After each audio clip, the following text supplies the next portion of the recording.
Mas antes de só falar rapidinho que teve um novo episódio na treta Musk e Trump. Eu tinha falado aqui anteriormente que eu achava que o Musk não tinha abandonado definitivamente o Trump, né? E que aquela briga se dava muito mais pelo contexto da dificuldade do Elon Musk de realizar os cortes que ele se propôs a conseguir, mas que ele se manteria naquele núcleo próximo ao presidente Trump dos bilionários ligados à tecnologia. Logo depois de eu ter falado isso, ele acusou o Trump de ter praticado aquela palavra lá que o YouTube não gosta que a gente fale, né? E aí eu falei, poxa, será que eu quebrei a cara, né? Pelo visto, a treta deles foi muito mais intensa do que parecia, né? Nossa, eu tô bem baixinho assim com essa cadeira aqui, eu vou tentar arrumar aqui. Mas enfim, tem um novo capítulo nesse conflito todo, que é o seguinte, ó, Musk diz, põe na tela aí, Ana, Musk disse se arrepender de algumas postagens sobre Trump, passaram dos limites. Não consegui deixar mais alto, mas tudo bem. Vamos lá. Cadê? Musk disse nessa quarta-feira que se arrepende de algumas das postagens que fez na semana passada sobre o presidente dos Estados Unidos, Donald Trump, em uma mensagem publicada na rede social X, da qual é o dono. E aí ele escreveu o seguinte: me arrependo de algumas das minhas postagens sobre o presidente Donald Trump na semana passada, elas passaram dos limites, tá? Ele acusou o Trump de participar do Epstein Files, né, que era aquele escândalo que se deu com o bilionário Jeffrey Epstein, que era um lobista muito famoso nos Estados Unidos. Tem um documentário maravilhoso na Netflix sobre isso, que detalha todos os episódios aí desse escândalo, né? Então eu recomendo que assistam.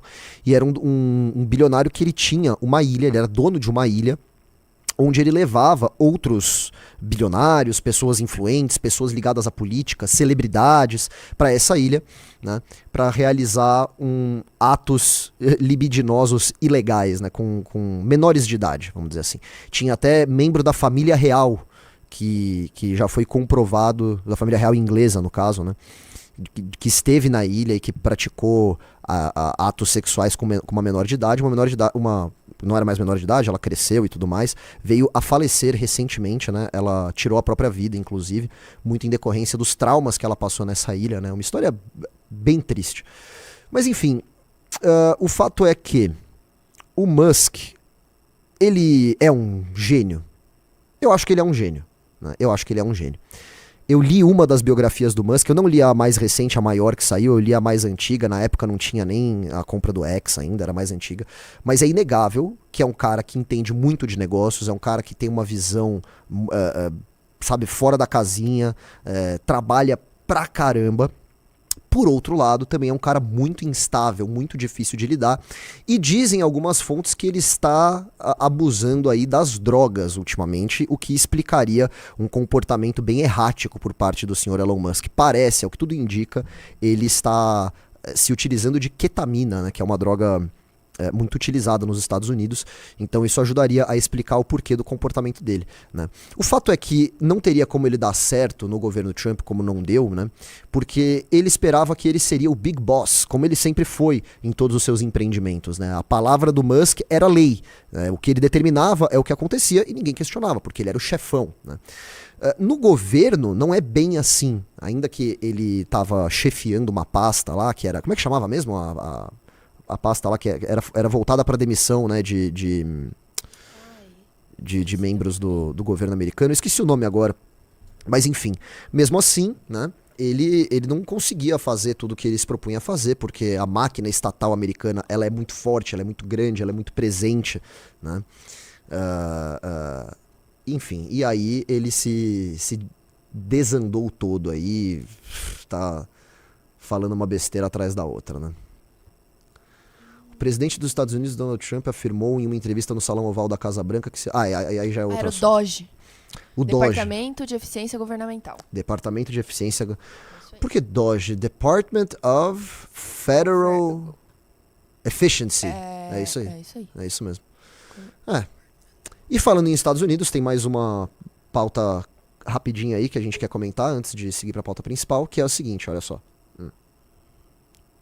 If there's an insurrection, I would certainly invoke it. We'll see, but I can tell you last night was terrible. The night before that was terrible. We have, as you've seen, it was on most of your networks, people with big, heavy hammers pounding the concrete and pounding curbs, pounding it, breaking up, and handing these big chunks of concrete to people. And they were taking that concrete, going up in bridges and dropping it into the roof of a car. They were throwing it at our police. They were throwing it at our soldiers that are there. And we got it stopped, and we have them in custody right now. Look, I could tell you there were certain areas of Los Angeles that you could have called it an insurrection. It was terrible. But these are paid insurrectionists. These are paid troublemakers. They get money. And when you take a look at what they do, where they show up and everyone's saying, what's he doing? He's pounding the curbs. This one guy's pounding the curb, breaking the curb, and handing big pieces of granite. In some cases, it's granite and concrete to other people. If there's an insurrection. Bom, é isso, né? Vocês devem ter acompanhado aí, não sei se o Arthur comentou nas lives, o Renan também não lembro se ele chegou a falar sobre isso, mas tá rolando uma insurgência lá na Califórnia, principalmente em Los Angeles, os riots que eles chamam, né? Que riot é uma... Qual que seria o nome disso em português? Seria tipo... É tipo uma manifestação, mas não é uma manifestação, é uma... Tumulto. É um tumulto. Isso. Exato. Só que mais forte que um tumulto seria. Acho que não tem a palavra exata pra riot em português, eu imagino. O que tá acontecendo lá nos Estados Unidos, né? Vejam só, há uma divisão muito clara na sociedade americana. Não é de hoje. E não é de hoje que a gente alerta para essa possibilidade dessa divisão interna na sociedade americana descambelhar para uma guerra civil. A esquerda está promovendo praticamente isso lá já. Praticamente a gente vê uma guerra civil. Estão falando de tumulto, motim. Motim não seria, né? Motim é distúrbio, pode ser revolta, enfim. E isso acontece, né? Muito porque você tem nos Estados Unidos uma divisão muito grande entre pessoas que mais voltadas à esquerda, né? Que olham o papel dos Estados Unidos de fora para dentro, ou seja, eles veem nos Estados Unidos um terreno que seria propício, né? Para um ambiente de receber diversas pessoas de diversos países e você fomentar algo que a esquerda gosta muito, né, e tem como uma pauta muito cara a eles, que é o multiculturalismo, né? O multiculturalismo virou para a esquerda algo tão fundamental quanto qualquer direito humano mais básico. Tipo, é como se assim, olha, você tem o direito à vida, você tem o direito à propriedade, você tem o direito à dignidade, e você tem o direito ao multiculturalismo, né? O seu país ele tem que ser multicultural. A esquerda vê isso com muito apreço, né? E aí você tem as pessoas mais voltadas à direita lá que olham os Estados Unidos para dentro mesmo, né? Que querem proteger os próprios interesses, querem, sei lá, reindustrializar o país, que é uma pauta que o Trump colocou com muita importância na sua campanha.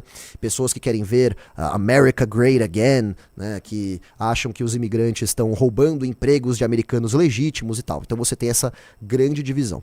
Com as falas e os atos do Trump em relação aos imigrantes, a esquerda está se vendo profundamente atacada nesse valor que é o valor que hoje eles detêm com maior importância.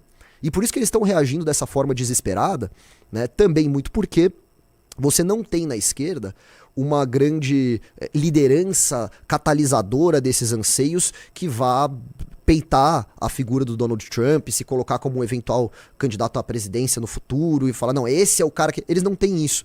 Então, é uma atitude muito desesperada mesmo, né?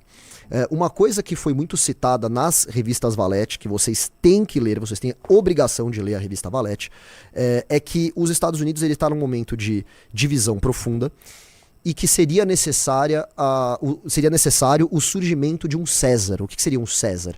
Um cara, um líder que fosse capaz de agregar esses dois lados, né? Uma pessoa que... Não necessariamente alguém que fosse agregar direita e esquerda, não é isso. Mas uma pessoa que fosse capaz de voltar a unificar o sentimento americano, né?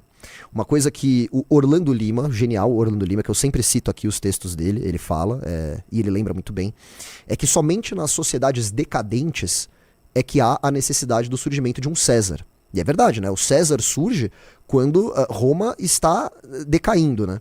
Então, ele coloca isso como exemplo para citar que, vejam, os Estados Unidos não estão mais em ascensão há muito tempo, né? Eles estão em decadência. É daí que vem a necessidade do surgimento de um César e tudo mais. Eu acho uma análise muito interessante, né? Ainda que, e eu falo isso para o próprio Orlando, eu acho que ele é um pouco alarmista demais no que diz respeito à queda do modelo político internacional atual, né?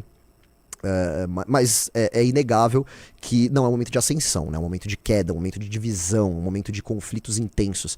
E o que está rolando lá nos Estados Unidos é muito isso, né? É uma possível Talvez seja exagero falar em guerra civil, mas eu vou usar esse termo aqui pra demonstrar a verdadeira gravidade dos atos que estão rolando lá, né? Porque aqui, Ana, aqui nós fazemos análise desse jeito, não é só falar assim, olha lá como o esquerdista quer causar e eles são terríveis. Por não. isso que eu Tem que deixo os entender assuntos internacionais pro senhor, né, Não é? Meira? Olha Alguém só. tem que fazer esse papel.